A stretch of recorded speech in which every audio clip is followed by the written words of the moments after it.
They were meant to be guardians, warriors, even playable heroes of Azeroth. But the Furbolgs you know, they are a lie, a last-minute rewrite buried in WoW's files. Today, we discover secrets Blizzard doesn't want you to see. From a lost Furbolg kingdom in Azara to the Wrath world boss that nearly changed everything. This isn't just cut content, it's the Azeroth that almost was. Before the corruption, before the madness, the Furbolgs stood as proud guardians of Kalimdor's forests. These bear-like humanoids were ancient kin to the Night Elves, blessed by the wild gods, especially Ursoc, the great bear. Early concept art shows them as spiritual shamans and druids, living in harmony with nature. Some of them can even speak Darnassian. Now, buried in WoW's game files is something extraordinary. Entire Furbolg cities that were meant to dot Ashenvale forests. These weren't just camps, but proper settlements with temples and forges. Tags of Furbolg litter the vanilla WoW model viewer. Some data miners believe this was early testing for making them a neutral or even playable race. Imagine Azeroth where we could have played as one of these noble creatures before their fall. After all, second to the trolls, they are one of the only other natural-born races of Azeroth. Now, the Furbolg's downfall came from multiple betrayals, not just by the old gods, but by Blizzard's own writers. In the Burning Crusade beta, there was an entire quest chain called the Furbolg Prophet, where players helped an uncorrupted shaman named Graglor resist the whispers of the Void. This questline was fully voiced and scripted before being cut last minute, with not much explanation. That will be a reoccurring concept throughout this video. But my assumption is, Blizzard did plan to build more stories with the Furbolgs, but TBC was not the place for it. Furbolgs are native to Azeroth, and hey, look what we got in Wrath, an entire hub city, but more on that later. So, the meat and potatoes of why I brought you here today. The most shocking Furbolg secrets come from Warcraft 3 deleted files. There was an entire campaign mission named the Furbolg Uprising, where these creatures didn't just resist the Night Elves, they actually won. Early mission texts describe them burning down elf villages and establishing their own territory. But it gets much wilder from there, because deep in Azara's files lies an enormous Furbolg temple complex, complete with royal banners and a sealed door that looks suspiciously like a raid entrance, or a tunnel entrance. A ton of Furbolg tags create an entire world behind this gate.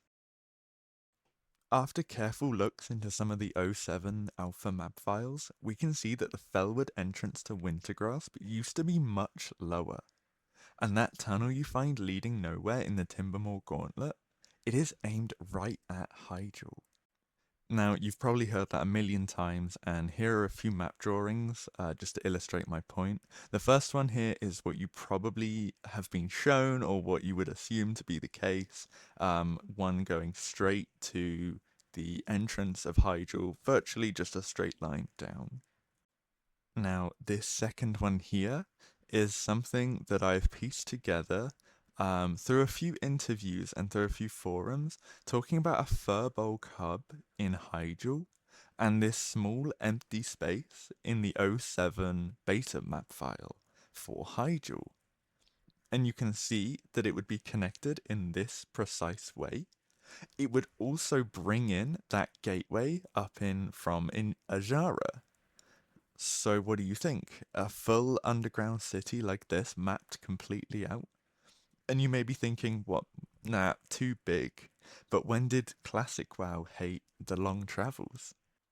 If this really was the case, that the Furbolgs were going to make a much stronger appearance in vanilla, I truly believe that this is how they would have done it. Obviously, they did scrap Hyjal, and that was a monumental shame. Bringing it back into TBC, that small scrapped Furbolg spot was brought in. They had just added a few little kind of huts, just as night elf villages. And I really think that was a bit of a cheap cut. They could have hinted at their Furbolg plans. That would have been fantastic. But here's an extra note. There are unused models that prove Furbolgs were being developed as druids, whether playable or just as a mob. There's a forum that had found fully animated cat and bear forms that were nearly meant for player use. Unfortunately, though, the link and the images had timed out, and I couldn't find them myself. But that is the downside of old content data mining. It really does have its drawbacks. And, I want to be as open as I can be on this channel. We're kind of discovering these things together. And I thought I might as well leave this in because, it's an interesting kind of concept. It would have been really cool. And I wish I did have those pictures. Oh my days, imagine that.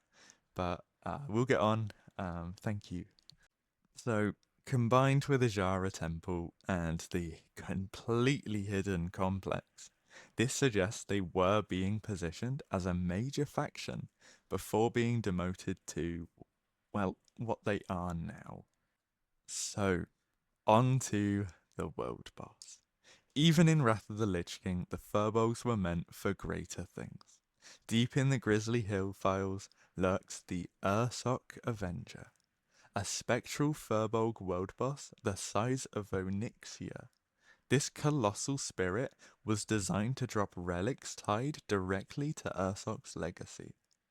And the arena still exists in-game, near the Drak ruins, complete size for 25 people, a fully fledged entrance, and what I'm assuming used to be a summoning stone replaced by a little platform. The developers confirmed this was cut last minute due to time constraints. Imagine how different Wrath's lore would have been if we had helped a Furbolg spirit avenge its fallen god. We would have had a world boss in Wrath, finally. And on an extra note, just while I was exploring Grizzly Hills for some kind of footage, this is the only home I can find in Vanilla to Wrath. It is amazing. It is a super underrated spot to hang out. It's got a cute little cauldron in it. I mean, it's just incredibly well detailed. And the final cut. It came in Shadowlands. Early data mining revealed plans for a Furbolg afterlife in Ardenweald, tied directly to Ursoc. Voice lines referenced the Great Den, where Furbolg spirits would reunite with their patron. But like Ursoc himself, this was sacrificed for other content. This leaves the Furbolgs as one of Warcraft's greatest unfinished stories. A race that was almost playable, almost redeemed, and almost given their rightful place in the cosmos. Perhaps one day. From playable druids to lost kingdoms, the Furbolgs represent Azeroth's greatest what if. Their cut content shows a timeline where they stood beside, not beneath, other races. But in WoW, nothing stays buried forever. Maybe someday, these noble creatures will get the story they deserve. So, which cut content should we dig up next? Please let me know in the comments, and don't forget to like and subscribe. Thank you so much for watching as well, for making it this far. I am still trying to grow this channel, and I really appreciate every single one of you. I think we're almost at 300 subscribers now, which is just phenomenal. Like, I can't believe it. I can't believe there are people who would like to kind of support this, who would like to watch. Amazing. I really appreciate every single one of you. I do love these cut content pieces. And if there are any stories that you would like to learn more about, whether it be a faction, a race, or anything like that, the lore is really where it's at for me.